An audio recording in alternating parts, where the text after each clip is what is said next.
it was a month ago, actually on January 23rd, that I received the email on a Friday morning from Care Portal. Care Portal is this network of faith institutions and community groups and social workers that are all connected to provide for basic needs for families in your neighborhood, in your city.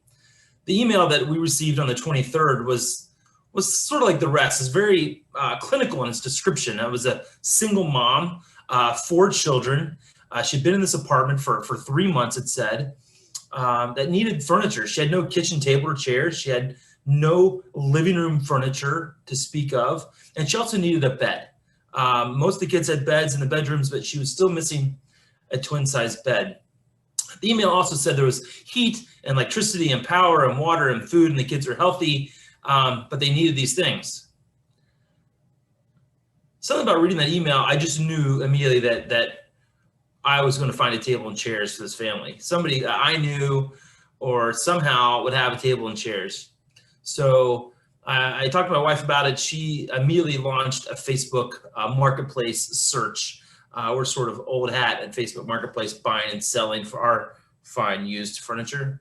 And we knew we could find a table and chairs. And in just a few minutes, I get a text back from my wife. She had in fact found a table and chairs, but not just a table and 4 chairs, which is the norm, but a table and a bench and 4 chairs. And we were excited because all 4 kids and the mom could sit together, and that was the goal. We tried to negotiate the purchase. These folks tried pulling their heartstrings, let them know we're going to give the table away. It wasn't for us. They weren't budging. They weren't buying. So later that evening, I take off from our house in the south suburbs, swing by an ATM, and head to the north suburbs where this table and chairs were for sale. And I met this nice older man and his wife in their driveway, and they had already begun to take the base of the table off and the base of the bench apart. And I pull up on my Jeep. It's an old 15-year-old Jeep. It's a rag top, plastic windows. I've got the seats down. I'm convinced I can get this into the Jeep. And the lady's really concerned about the table. She's had this table for a long time. It's never been eaten on. It's always been covered and waxed. So there's never been food on the table. It's spotless. I mean, it's a gorgeous table. And as I give her the money, I'm heaving this thing over my head, over the spare tire that mounts to the back of the Jeep, trying to wedge it in with the bench. And I get one of the chairs in the front seat, passenger wedged in next to the gear shift, and I can still move. But after a lot of sweating, despite the cold temperatures, I only got the bench base, the table base, and 1 chair in the Jeep. And I give them the money I had, a stack of $20 bills, and I headed back to the house. I kept it all wrapped up in boxes and quilts. And the next morning, on Saturday morning, armed with only the email of the family address and the lady's name, I drove to the apartment. I'd never been there. I thought how odd it was that I had bought a table and chairs without regard to the size of the room or the decor or anything. But I knew she needed the table. We bought a table. I arrived at her door on the Saturday morning, and I can't imagine what she was thinking. I knocked on the door, and I stepped back from her apartment door. I take off my mask, take off my hat so she can see me. And she opened the door, and I said, "Are you Tanya?" She said, "Yes." I said, "Well, my name is Bryan. I received an email that said that you could use a table and chairs. Do you?" She said, "Well, yes, I do need a table and chairs." I said, "Well, I have a table and a chair and a bench in the Jeep with me.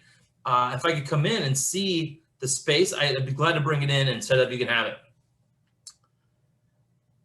She sort of looked down and sort of looked past me and then sort of looked over her shoulder, and then she invited me in. The apartment was a lot like my grandma's apartment in Alabama, which is kind of strange because I'm in Ohio. But the first floor had a stairwell up to the top, and there was noise, and I knew kids could be up there. I could hear them. But in the first floor, you open up to a big living room that was bare, linoleum tile floor, a modem and a router for a Wi-Fi connection in the corner that was lit up, and a small TV on the floor, but no couch, no chair, no table, no lamps, no bean bags, not a folding chair, a lawn chair, just some empty boxes from somebody who maybe had brought a bed the day before were stacked by the door. She brought me into the kitchen, and the kitchen was exactly as the email described. It was clean, but empty, strangely empty for somebody who lived there for 3 months with 4 kids. The only furniture in the kitchen was a high chair with the trademark Cheerios and the fruit cup on it, where the toddler who was staring at me from behind her mom's leg had sat earlier that morning. There was something in the oven and a pizza box on the counter and clean dishes in the strainer. And you could tell that the email was true. These kids were fed and they're healthy, and there was food and clean dishes and water and eat, but no table and chairs. So quick measurement was lucky because the table was big and it was over 60 inches long, and it did fit. I brought it in, I brought my toolbox in, and I'm sort of a big guy and it's cold, but I'm already sweating again, and I'm putting it together and I get it up, and the toddler is starting to warm to me a little bit as she just sort of comes away from her mom to see the table. And her fingers might have been the first sticky fingers to ever hit that really polished furniture. And that felt pretty good. I told the mom I had 3 more chairs, but I needed to leave and get them. I'd be back in 45 minutes. So I jump in the Jeep, I run back up to the north suburbs. I grab the other 3 chairs, which fit a whole lot easier without a table in the Jeep, and I get back to her apartment. But this time when I come in the door, it was different. The kids that were upstairs were all in the kitchen, and her sister was there, and her sister's daughter were there, and they were in the kitchen around the table. It occurred to me they were upstairs really because that was the only place to sit and the only place to be. But now there was this place where they could all gather. Not only her and her 4 kids, but her sister and her kid. That's 7 people around a table that didn't exist just a few hours earlier. I got the chairs in place, and I didn't know what to do in this situation. I'm just a guy who answered an email and brought her a table. But I thought at that moment that it's really not about a piece of furniture to eat on. I think about my table and the stories that happen around it and how comforting it is to have a table and chairs when things are tough. My family, with my 2 boys, we ate dinner together every night, probably 6 nights a week through their childhood. It just worked out that way. But I remember being out of work and wondering how we're going to pay for things, but we still ate around that table. And you could count on 5 o'clock dinner around the table, and we'd all be there. And they didn't know things were stressful because they still had dinner at 5 around the table. When relationships are rough and things aren't going well, we still sat around the table. When my kids were mad at me because I grounded them, or I'm mad at them because they did something, we still sat around the table again and again until we were laughing again and playing cards again. And now the table is where we all come when my boys visit because they live not here anymore. The table is where we all congregate.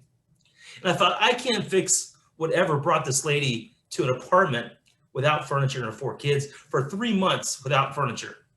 But I can give her a place to gather with her kids. So maybe weathering the storm, pandemic or extra pandemic, whatever it is, could be a little easier. I left her my name and number, and I'm a hugger. But you can't hug these days. That's what the rules are. And so all I could offer was my name and cell phone number, and walked out the door. And when I left, they didn't follow me to the door. They were still in the kitchen, which is what I wanted all along. I think that many times we see folks who need help, and the idea of fixing the situation is too big and we do nothing. But I'm thinking if we think smaller, don't fix the problem, bring a table, or bring a couch, or bring a meal, and we can comfort. We can make it easier if we can't fix the problem. That's what I'm going to keep doing. Yeah, that's what I'm going to keep doing.